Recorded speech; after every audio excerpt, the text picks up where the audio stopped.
माँ बाप मर जाएं तो तुमने ये 5 काम करने हैं अपने माँ बाप के मरने के बाद। अब हर बंदा अपना मुहासबा कर ले, जिसकी माँ का इंतकाल हो गया या जिसके अब्बा जी का इंतकाल हो गया, वो ये काम करता है या नहीं करता। अगर नहीं करता तो खुदारा आज से अपनी रूटीन बना लें। ये 5 काम करने हैं। और वो क्या 5 काम हैं? हुजूर ने इरशाद फरमाया, अस्सलातु अलैहिमा, अपने वालिदैन के लिए रहमत की दुआ करो।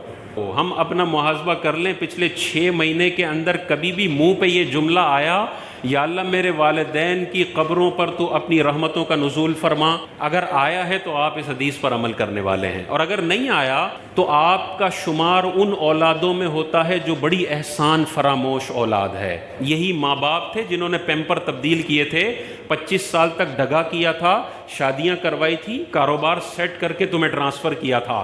कुछ भी ना किया हो, माँ का पैदा करना इतना बड़ा हक है कि सारी ज़िंदगी बच्चा माँ बाप का इस्तिंजा साफ़ करता रहे तब भी वो हक पूरा नहीं हो सकता। बाज़ बच्चे ये भी है ना, मेरे अब्बा ने तो मेरे लिए कुछ किया ही नहीं, ना मुझे पढ़ाया, ना मुझे रोटी दी, ना कुछ दिया। भाई, उसका बाप होना इतना बड़ा एजाज़ है कि वालिदैन ने तुझे सारी ज़िंदगी जूते मारे हों, फिर भी तुझे ये 5 काम करने हैं, फिर भी तुझे कभी भी ऊंची आवाज़ का इख्तियार नहीं है। तो हुजूर ने इरशाद फरमाया, अस्सलातु अलैहिमा। दूसरा इरशाद फरमाया, वल इस्तिग़फ़ारु लहुमा, अपने वालिदैन के लिए दुआए मग़फ़िरत करे। तो दुआए रहमत करनी है, या अल्लाह मेरे वालिदैन की क़ब्र पर रहमतों का नुज़ूल फरमा, या अल्लाह मेरे वालिदैन के सगीरा कबीरा गुनाहों को तू मुआफ़ फरमा। तीसरा इरशाद फरमाया, व इन्फ़ाज़ु उहूदिहिमा, और जो माँ बाप ने अपनी ज़िंदगी में वादे किए हुए हैं, जो एग्रीमेंट्स किए हुए हैं, जो अहद किए हुए हैं, उनको नाफिज करना ये बच्चों की जिम्मेदारी है। ये तीसरा काम बताया। अब्बा जी ने 90 डेज पेमेंट टर्म पे कारोबार किया हुआ है और 20 दिन में मर गए, ये अब्बा ने अहद किया हुआ है, पूरा करना बच्चों की जिम्मेदारी है। अब्बा जी ने अपने ट्रेड पेएबल्स के कर्जे देने हैं, ये अब्बा जी ने अहद किया हुआ है, उनके साथ एग्रीमेंट किया हुआ है, ये पूरा करना लाजिम है। चौथा इरशाद फरमाया, व इकरामु सदीक़िहिमा, और इन दोनों के दोस्तों की इज्जत करना।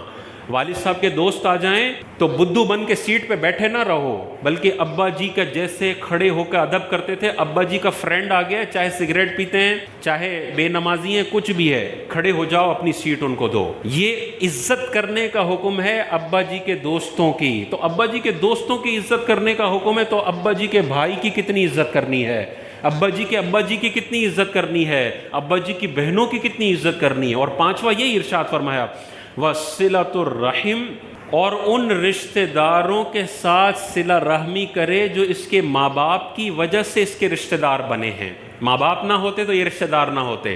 तो इसमें चचा भी आ गए, पुप्पो भी आ गए, खाला भी आ गए, मामू भी आ गए। अब्बा जी का इंतकाल हुआ तो ये नहीं है कि बस चचा को अब उनके हाल पे छोड़ दिया, पुप्पो को उनके हाल पे छोड़ दिया कि अब ये जाने, अब्बा जी जाने, अब्बा जी तो चले गए, हमारा तो इनके साथ कोई खास ताल्लुक नहीं है। नहीं, मैंने अपने रिश्तेदारों से रिश्ता जोड़ के रखना है। अंग्रेजों का ये कल्चर है कि आंटी को आए हुए 3 साल हो गए, अंकल को आए हुए 5 साल हो गए, कभी फोन पे भी राब्ता नहीं होता। उनके तो आंटी अंकल का पता भी नहीं होता ना, बाज़ औक़ात अब्बा का ही पता नहीं होता। इस्लामी कल्चर है जो आपको कहता है जुड़ के रहो, चाचा से भी जुड़ो, खाला से भी जुड़ो, मामू से भी जुड़ो, पुप्पो से भी जुड़ो, भतीजे भांजों से भी जुड़ो, हर एक की खबरगिरी करो, बेहिस ना बन जाओ, खुद गर्ज ना बन जाओ कि माल है तो बस मेरा है और मेरे बच्चों का है। फिर जब ये बंदा मोहताज होता है तो इसके रिश्तेदार भी बोलते हैं, जैसे तूने खुद गर्जी का मुजाहरा किया था, आज हमें भी तुझे देने के लिए सिर्फ एक प्रोडक्ट है और उसका नाम है खुद गर्जी।